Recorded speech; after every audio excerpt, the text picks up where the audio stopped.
Le lieutenant-colonel Caron, représentant le souvenir français de l'Aisne, rappelle les circonstances du 11 novembre 1918.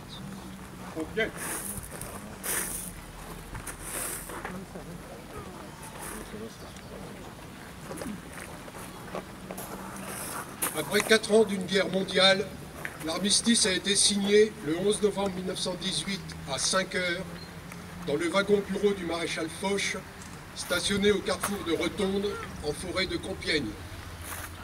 À 11 heures, entrée en vigueur de l'armistice, les clairons sonnent le cessez-le-feu sur toute la ligne de front de l'Alsace aux Flandres, tandis que les cloches des églises sonnent à toute volée dans l'ensemble du pays.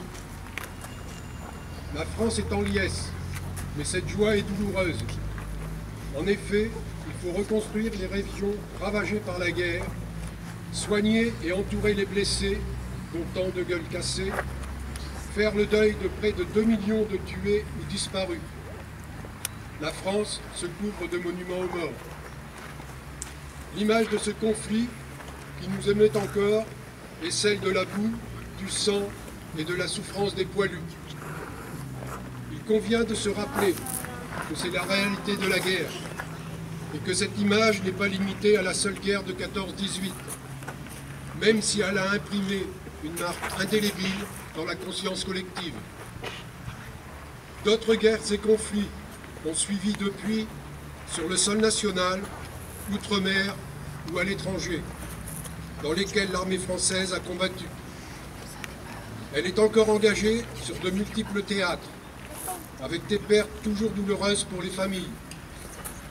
Que le soldat soit mobilisé ou volontaire engagé, c'est toujours le même sacrifice qu'il fait de sa vie, pour le service de la France, pour la défense de son sol, de sa population ou de son rang dans le monde.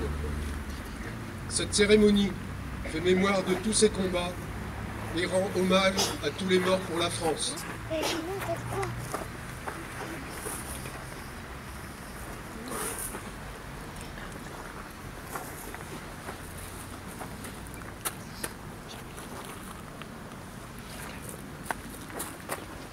Vous allez assister à la remise de la croix militaire avec étoile de bronze au sergent Alexandre Freck par le lieutenant-colonel Forestier, délégué militaire départemental de l'Aisne et chef de corps du centre d'entraînement aux actions en zone urbaine 94e ERI de Sissonne.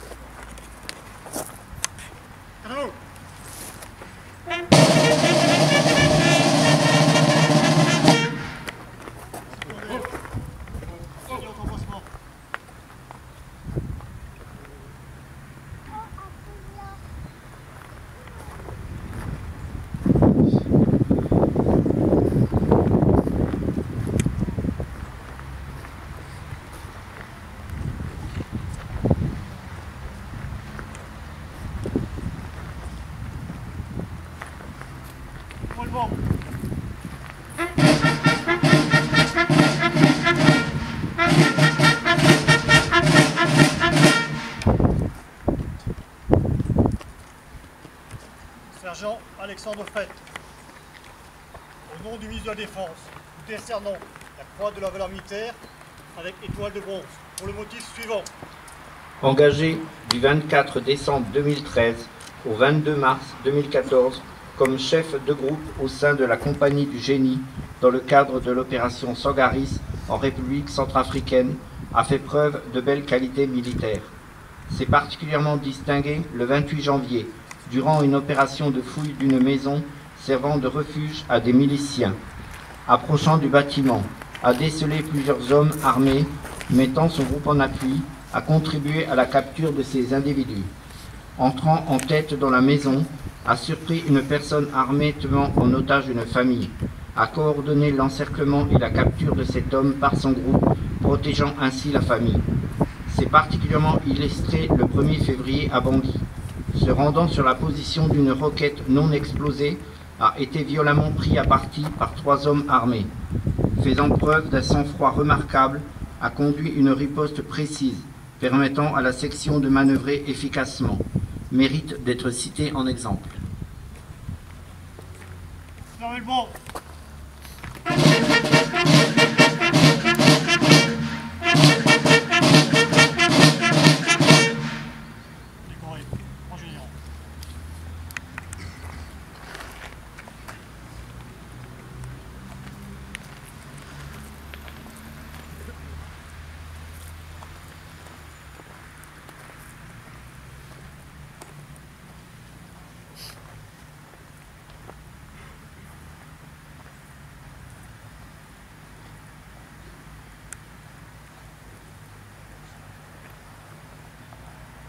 Repos.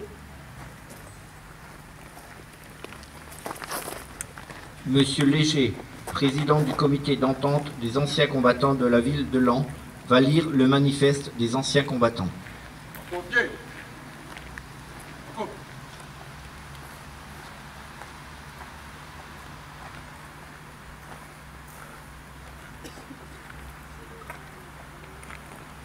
En cette année mémorielle du centenaire de la Première Guerre mondiale, nous célébrons aujourd'hui le 96e anniversaire de l'armistice du 11 novembre 1918.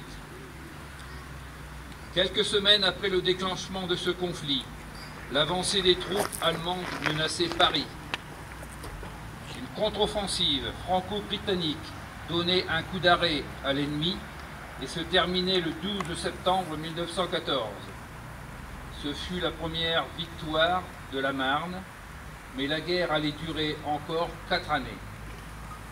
La France se souvient de l'horrible cauchemar vécu par les soldats engagés dans un conflit appelé la Grande Guerre. La France se souvient des terribles souffrances endurées par les combattants et les populations civiles sur les différents fronts, qu'ils soient ceux de la Somme, de la Marne, de Verdun et de bien d'autres. Cette guerre coûta 12 millions de morts à l'ensemble des belligérants. Pour sa part, la France déplorait 1 400 000 morts, 740 000 invalides, 3 millions de blessés, des centaines de milliers de veuves et d'orphelins.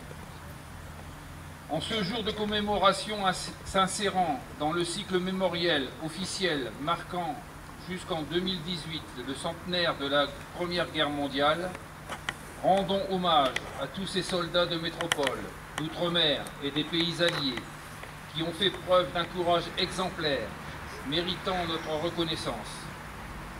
Beaucoup sont morts pour la France et nous nous inclinons devant la douleur de leurs familles, si cruellement éprouvées.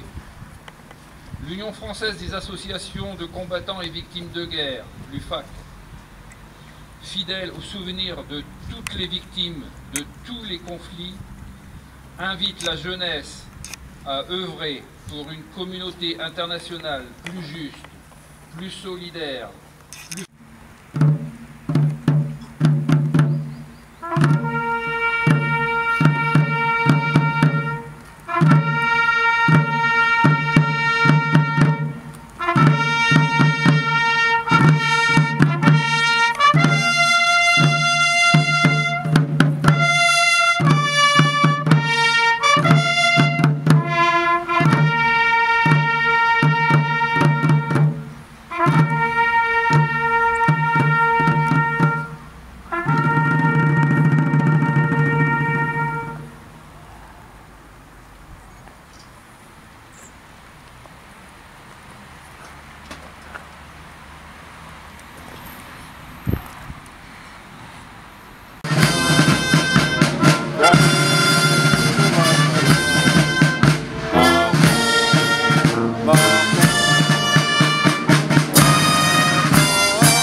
Drapeau, à gauche, vote. Drapeau au pied.